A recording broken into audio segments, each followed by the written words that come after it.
KYD 이슈터미네이터 시작합니다. 오늘은 국민들이 관심이 많은 행정수도 건설 특별법에 대해서 의원님 모시고 법안의 취지와 배경 그리고 기대 효과에 대해서 자세히 들어보도록 하겠습니다.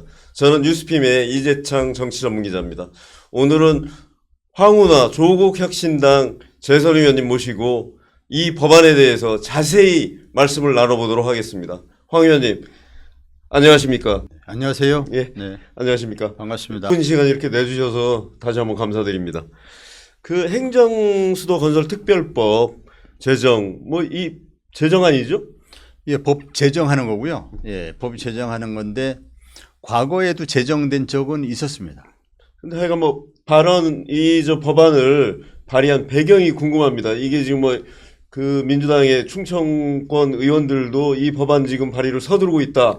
그러니까 황 의원님이 선점하신 거예요. 이 법안에 대해서 이제 미리 발의를 함으로써 사실 지금 민주당 의원들이 추진하는 법안도 내용이 별반 다르지 않을 것 같습니다. 그렇죠. 이 법안은 이제 제정법, 그러니까 지금 없는 법을 만드는 법이긴 한데, 사실은 2003년도 노무현 정부 시절에 당시 노무현 대통령이 정부 입법으로 이 법안을 발의를 했었습니다. 그때 신행정수도의 건설에 관한 특별법 이런 법안명으로 해서 그 법안을 발의를 했었는데 또 국회에 통과도 됐었죠. 그러니까 2003년 10월경에 발의를 해서 그해 12월경에 통과도 되고 그 다음에 4월경인가 법이 시행도 되고 이렇게 했었는데 그 당시 이석연 변호사 나중에 법제처장은 예, 그 이석연 변호사가 대리인을 맡은 한 200 몇 명 되는 그 청구인들이 헌법 소원을 내서 2003년 10월경에 발의를 했었는데 2004년 10월경에 헌법 소원에 대한 헌법재판소의 재판에서 이것이 위헌 결정이 났었죠. 위헌이 돼서 이 법이 국회를 통과한 법이었지만 무효가 돼버렸죠. 실효. 그래서 이 법은 이미 그때 그 법안의 필요성이 그때나 지금이나 사실 별 달라지지 않은 거죠. 즉 우리나라의 고질적인 문제가 수도권 과밀화 해소죠. 국가 균형 발전이죠. 지금 지방은 이러다가 지방은 완전히 소멸되겠다. 이런 아우성이 아주 높거든요. 그리고 현재 서울과 경기 등 수도권에 인구의 절반 이상이 몰려 있습니다. 사실은 따지고 보면 우리가 세계에서 가장 낮은 인구 증가율, 그러니까 0.7, 0.8 이렇게 낮은 그런 인구 증가율을 보이고 있고, 그러니까 출생률이 세계에서 가장 꼴찌 수준 보이고 있는 것도 사실 따지고 보면 이게 근본적인 원인은 수도권 과밀화거든요. 모든 문제의 출발이 사실 수도권 과밀화입니다. 수도권 과밀화를 해소하지 않으면 대한민국 미래가 없다. 그리고 우리나라 국가를 좀 균형 있게 발전시키고 국가의 균형 있게 좀 활용을 해야지 그냥 모든 것이 수도권에 다 몰려 있어요. 그래서 국가의 중추 기능이 다 서울에 몰려 있는 겁니다. 그래서 이것을 분산시켜서 그럼 이게 서울에 다 몰려 있다 보니까 서울은 교통지옥, 이 생지옥을 겪는 경우가 많거든요. 그래서 서울은 과밀화돼서 삶의 질이 현저히 떨어졌고 나머지 지역은 중요 기능이 다 서울에 있다 보니까 전부 서울로 가니까 인구가 소멸되는 그런 위기를 맞이하게 됐고 그래서 서울은 서울대로 삶의 질이 떨어지고 지방은 지방대로 삶의 질이 떨어져서 대한민국 전체 국민들의 삶의 질이 떨어진 겁니다. 이걸 해소할 수 있는 법이 바로 이 세종의 행정 수도를 건설하는 세종 행정수도 특별법이죠. 이 법이 그 시행이 돼서 실제로 세종으로 그 행정수도가 옮겨간다면 대한민국이 당면하고 있는 굉장히 어려운 문제, 근본적인 문제들이 이 법 시행으로 인해서 해소가 될 수 있습니다. 굉장히 의미가 큰 법입니다. 예, 뭐 행정수도건설 특별법, 예. 뭐 제정안이죠. 법안 주요 내용을 좀 소개해 주시죠. 뭐 주요 내용은 뭐 여러 가지 뭐 그 내용들이 담겨 있을 수 있지만 가장 핵심은 뭐겠습니까? 그거는 대통령실이 몽땅 이전한다. 국회가 몽땅 이전한다. 이게 핵심인 거죠. 즉 대통령실과 국회를 세종으로 둔다. 이게 핵심인 것이죠. 그러니까 핵심은 이제 행정수도로 만드는 거죠. 지금 그렇죠. 이제 그러면- 행정 복합도시인데. 그렇죠. 지금은 대통령실도 대통령실인 제2 집무실로 지을 수는 있어. 대통령실이 아니라 제2 집무실. 국회에 세종 분원을 둘 수는 있어. 제2의 국회의사당을 둘 수는 있어. 그러나 국회 본원은 여전히 여의도에 있고 대통령 집무실은 여전히 뭐 용산에 있거나 청와대에 있거나 그 대통령 집무실과 국회 본원은 안 옮기는 겁니다. 현재는. 현재 세종에는 중앙행정기관은 다 가 있어요. 이미. 외교부 통일부 정도 같은데 이 정도가 지금 아직 안 옮겼고 나머지 중앙부처 싹 옮겼습니다. 싹 옮겼고 이 세종에 있는 공무원들이 국회 올 일이 엄청 많지 않습니까? 국회 와야 되고 또 그 대통령 집무실에 또 와야 되고 그러니까 국무회의도 해야 되고 이렇게 하다 보니까 장관, 차관 등이 또 뭐 국장들이 장관이 국회 와야 되니까 여러 뭐 국과장들이 또 와야 되고 이러다 보니까 이게 뭐 길거리에서 시간 보내는 경우가 대부분이다. 이러지 않습니까? 하루에 저 4시간, 5시간 길거리에서 시간 허비한다고. 예, 이게 얼마나 비효율입니까? 그래서 그 중앙부처가 다 내려갔으니 그러니 대통령실로 가는 게 맞는 거죠. 이런 비효율을 이제 그만해야 됩니다. 또 국회도 가는 게 맞습니다. 그래서 대통령실과 국회를 옮기는 것이 골자죠. 그 부분만 사실 골자로 이해하시면 되고 나머지야 뭐 기본계획을 어떻게 세운다, 예정 부지를 어떻게 지정해서 어떻게 관리를 한다, 특별회계를 어떻게 만든다, 뭐 거기에 건설하는 사람 업자에게 어떻게 지원을 해준다 등등의 내용을 담고 있는 것이고 이런 내용은 뭐 그다지 중요한 내용들은 아니고 핵심은 대통령실이 옮긴다. 대통령실이 있는 곳이 세종이다. 국회 본원이 있는 곳이 세종이다. 그리고 대통령실과 국회 본원이 있는 곳을 행정수도라고 부른다. 이거죠. 근데 여기에서 그럼 어떤 분들 이런 의문을 가질 수 있습니다. 법원은 어떻게 합니까? 법원, 사법기관. 사법기관은 여기에 포함되지 않습니다. 그 수도권 과밀화 해소를 위해서는 옮긴다면 사법기관 중에 옮기려면 서울중앙지법을 옮겨야 됩니다. 서울중앙지법에 그것 때문에 엄청나게 거기에 이제 많은 뭐 과밀화 요인이 발생하거든요. 중앙지법이 있고 중앙지검이 있고 중앙지법, 중앙지검 때문에 어마어마한 법조타운이 형성되거든요, 거기에. 그래서 그 주변에 형성된 법조타운 때문에 그 과밀화 현상이 발생하는데 이것을 완화시키려면 서울중앙지법, 중앙지검을 옮겨야 되는데 중앙지법, 중앙지검은 서울에 있어야 되잖아요. 서울중앙지법, 서울중앙지검이기 때문에. 그래서 옮길 수가 없어요. 옮길 수 있는 것은 뭐 대검찰청이나 대법원을 옮길 수 있는데 대법원이나 대검찰청은 이게 과밀화와 큰 관련이 없더라고요. 그래서 법원은 옮기지 않고, 그다음에 헌법재판소는 또 어떻게 할 거냐 그런 그 말씀들도 하시던데 헌법재판소도 큰 의미가 없습니다. 그 헌법재판소 때문에. 그러니까 사실은 뭐 대통령실하고 국회가 가면 다 간 거기 때문에 다 간 겁니다. 다른 걸 옮길 이유는 없는 것 같아요. 수도권 과밀화의 요인은 대통령실과 국회고 뭐 그거 옮기면 다 옮기는 거죠. 이게 이제 아까 의원 결정 말씀하셨잖아요. 헌법재판소가 이 의원 결정을 하면서 근거로 내세운 게 사실은 이제 관습법이에요.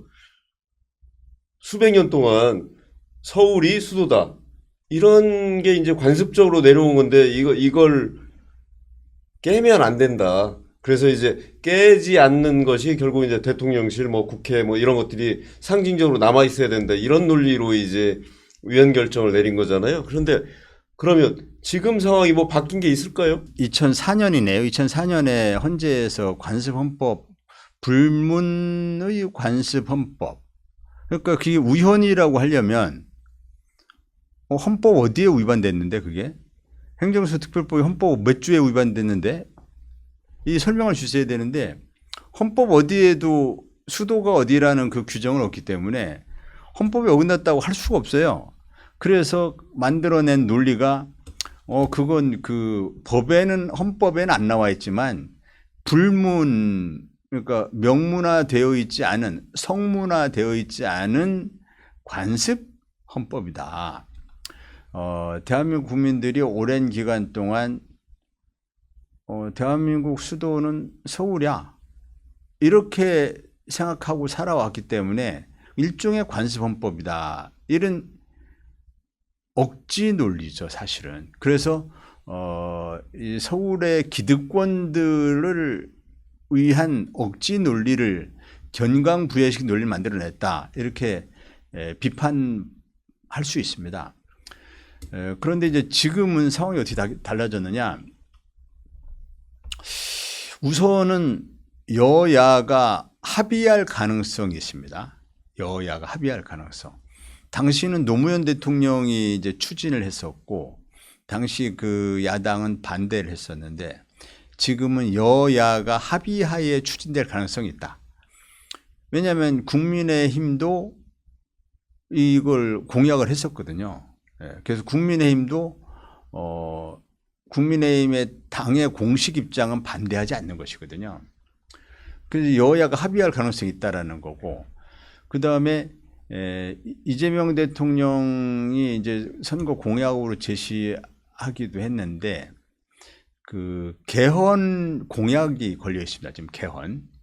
그래서 일단은 이것이 만약에 다시 헌법 소원이 됐을 때 여야가 합의돼 있고 그 다음에 개헌이 예정되어 있다면 헌법재판소가 또 이제 그 사이에 2004년부터 지금까지 약 21년의 세월이 흐르는데 21년 세월이 흐르는 동안에 관습이 변화되었다라고 판단할 수도 있습니다. 왜냐하면 그 사이에 행정중심 복합도시가 이미 건설이 돼가지고 중앙부처가 다 가버렸어요. 그 세종으로.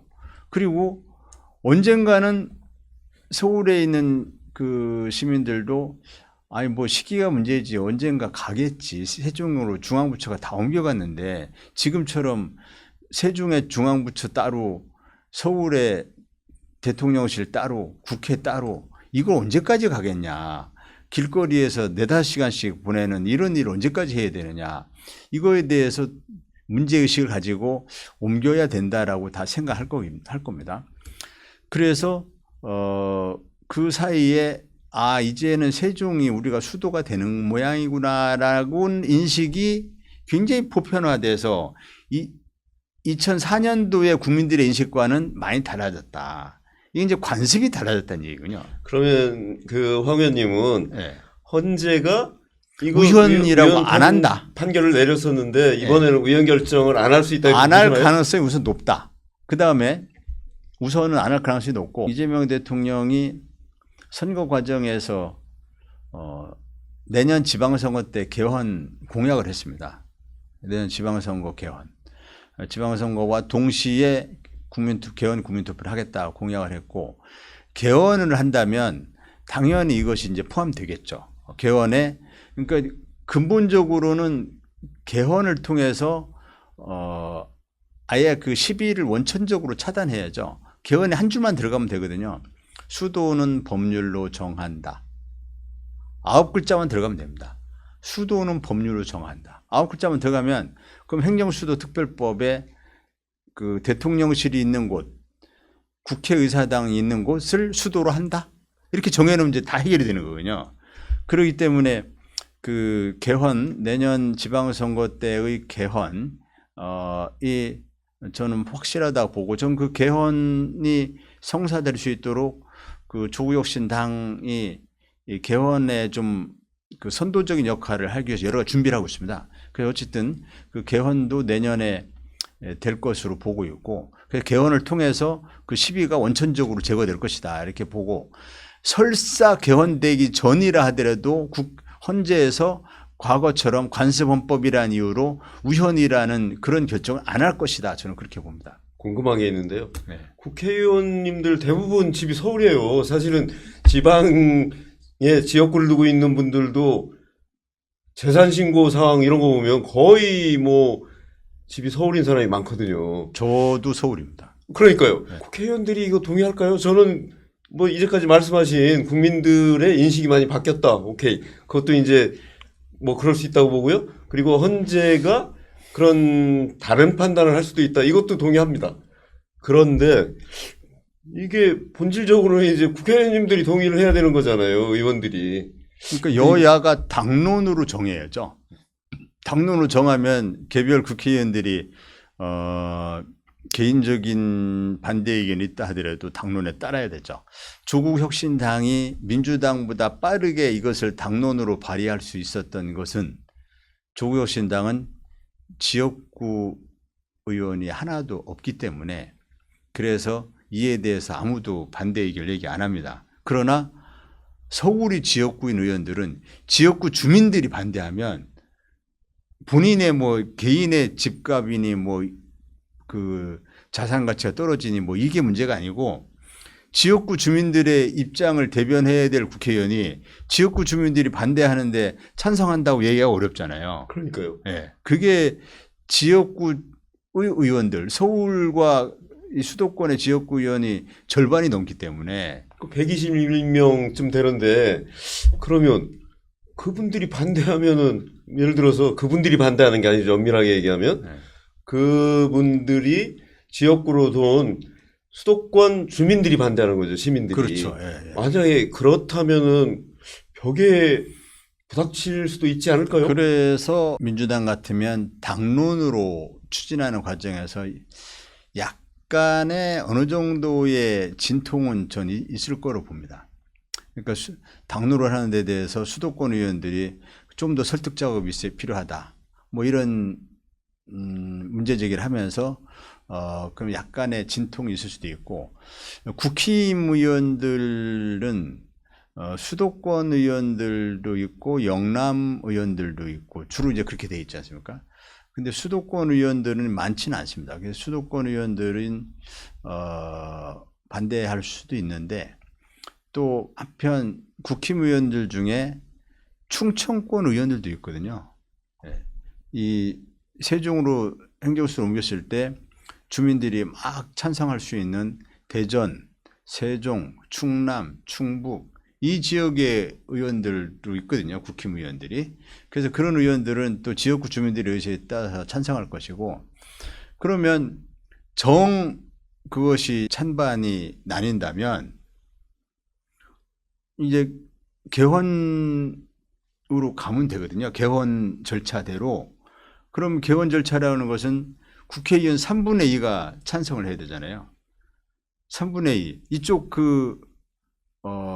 여당 쪽, 범여권 쪽은 이제 이재명 대통령이 그걸 정부의 핵심 정책으로 자신의 공약 이행으로 추진한다면 반대하기가 어렵죠. 그럼 거기 플러스 이쪽 그 국힘의 이쪽 그 충청권 의원 합하면 200명 넘을 걸로.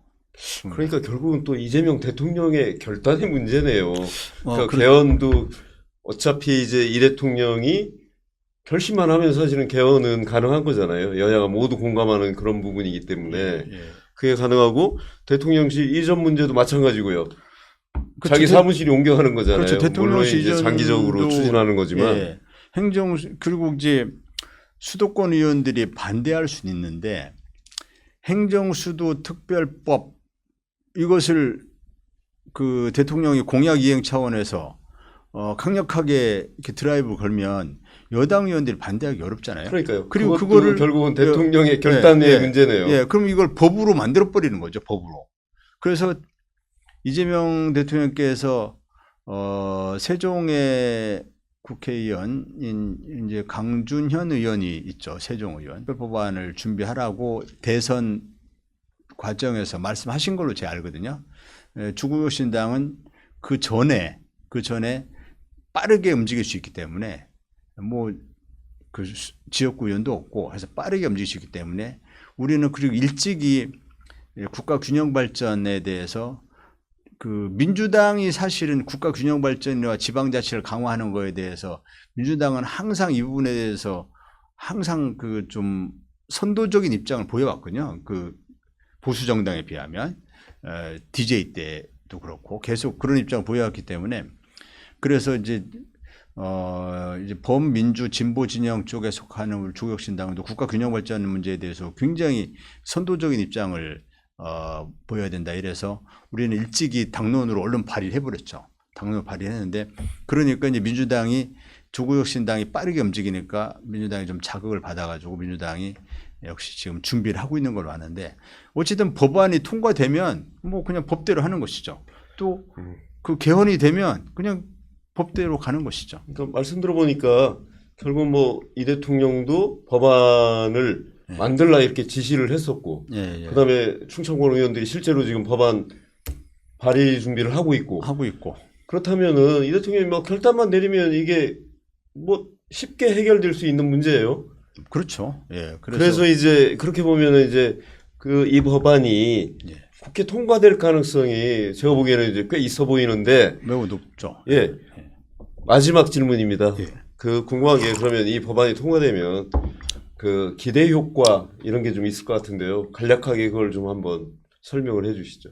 대통령실과 국회가 옮긴다는 것은 단순히 대통령실 국회 같이 청와대가 대통령실 청와대로 상정한다면 청와대가 옮겨가는 것이다. 또 이제 여의도의 국회의사당이 옮겨가는 것이다. 여기에 그치는 게 아니죠. 대통령실이 옮겨감에 따라서 수백 개의 관련 기관들이 옮겨가야 될 겁니다. 국회가 옮겨감에 따라서 수백 개의 관련 기관들이 옮겨가야 됩니다. 이제 예컨대 언론사도 본사가 세종에 위치해야 될 겁니다. 이제 본사보다 더 큰 지사가 생길 수도 있고. 예. 예. 그래서 그 가장 그 취재 대상이 많은 대통령실과 국회가 있는 곳으로 언론도 그 뭐 본사든 뭐 거기 투입되는 기자든 그것이 이동할 수밖에 없고 그 관련된 그 수백 개의 기관들이 옮겨가야 되지 않습니까? 그러면은 그에 따라서 그게 세종에 다 수용이 안 될 수도 있습니다. 그러면 그것이 가까운 대전으로도 가게 되죠. 또 충남 공주로도 가게 되고 충남 천안으로도 가게 되고 또 충북 오송 쪽으로도 가게 되고 이렇게 되면서 대전, 세종, 오송 여기가 이제 메가시티로 이쪽 충청권이 그 크게 발전할 수 있는 계기가 되는 거죠. 그러면서 서울은 이제 경제 중심 도시로 경제 수도로서 자리를 잡고 터키에서 그 이스탄불에서 앙카란가로 이렇게 행정 수도 옮긴 것처럼 지금 터키에서 가장 큰 도시 인구 많은 도시는 이스탄불이란 말이죠. 이스탄불이 어마어마한 경제 도시란 말이죠. 그러나 대통령실이 있는 곳, 국회가 있는 곳은 앙카라라고. 그것처럼 여기는 이 서울은 경제 수도로 남고 이제 세종의 대통령실과 국회가 하고 그 일대의 대전 충청권이 이제 메가시티화 되면서 크게 발전하면서 결과적으로 국가가 균형 발전하게 되는데 큰 기여를 하게 될 것이다. 이렇게 보는 것이죠. 알겠습니다. 오늘 행정수도 건설 특별법에 대해서 우리 황운하 의원님 모시고 자세한 얘기 들어봤습니다.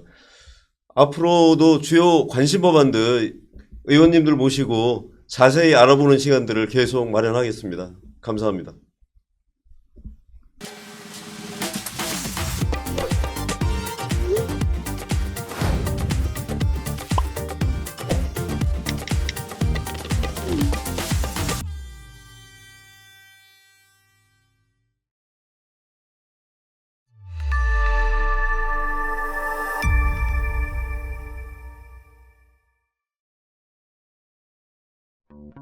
청년 대한민국의 미래 왜 우리는 꼭 실패한 대통령들이 나와야 될까? 우리 자녀 세대에도 물려줘야 될 명백한 도덕적 의무를 갖고 있는데 과연 우리 세대가 그걸 제대로 하고 있느냐? 청년들을 만날 때마다 굉장히 어려운 상황이라는 것을 많이 느낍니다. 아이가 이제 고3이 지나고 나면 무관심해진다는 거예요. 우리가 지금 행동하지 않아서 지금 이대로 그냥 굴러가서 제가 죽어서 누워있을 때 손주가 무덤에 와가지고 할아버지 왜 그러셨어요? 아마 태클도 많이 들어올 거고 장애물도 많을 겁니다. 그런데 이러한 것을 혼자는 극복하기가 어려울 것이고 저는 사실 좀 약간 무거운 마음으로 이 자리에 섰습니다. KYD라 하면 코리아 유스드림, 대한민국 청년의 꿈, 정치, 경제, 사회, 문화, 대한민국의 각 분야가 과연 미래가 밝은지라고 질문을 던지면 밝다고 할 사람이 과연 얼마나 있을까? 청년이 좀 꿈을 꿀 수 있는 그런 나라로 이 나라를, 대한민국을 만들어 봤으면 좋겠다.